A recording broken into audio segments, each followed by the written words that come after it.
Hi everyone. ఇవాళైతే మన ఆవకాయ ఫస్ట్ టేస్టింగ్ డే. 2, 3 డేస్ అయితే పేషెన్స్‌తో వెయిట్ చేశాను. అలా ఆ జార్‌ని చూస్తూ ఈ రోజైతే ఫైనల్‌గా ఓపెన్ చేసేసాను. లిడ్ ఓపెన్ చేసిన వెంటనే ఆ అరోమా వచ్చింది.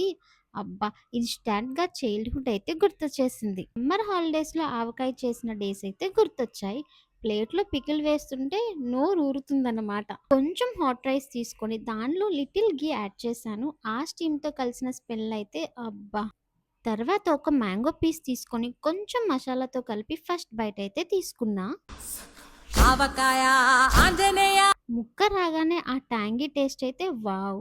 First second emotional and next second spice kick అయితే సూపర్. కానీ ఆ టేస్ట్ అయితే ఫుల్‌గా హార్ట్‌కి కనెక్ట్ అయింది. ఇంకో పీస్ కూడా పర్ఫెక్ట్‌గా మసాలా సోక్ అయ్యి ఎగ్జాక్ట్‌గా మన ఇంట్లో ఎక్స్‌పెక్ట్ చేసే టేస్ట్ అయితే అదే. హానెస్ట్‌లీ చెప్పాలంటే ఒక్క బైట్ కోసం స్టార్ట్ చేశాను. కానీ ప్లేట్ మొత్తం ఫినిష్ చేసేసాను. బేబీ ఫీడ్ అన్నయితే పక్కన పెట్టేసాను. ఎందుకంటే ఆవకాయ ముందు రూల్స్ లేవు. స్టోర్‌లో కొనేది పికిల్ కాదు. ఇది మెమరీస్. ఇది home feeling. Hot rice plus ghee plus ఆవకాయ కాంబో అంటే హ్యాపీనెస్‌కి షార్ట్ కట్. మీరు కూడా ట్రై చేయండి. కానీ వార్నింగ్, వన్స్ స్టార్ట్ చేస్తే స్టాప్ అవ్వరు. And follow for more emotional and real food stories. And if you guys like this video, please do like, share and subscribe to my channel. Bye guys. Thanks for watching.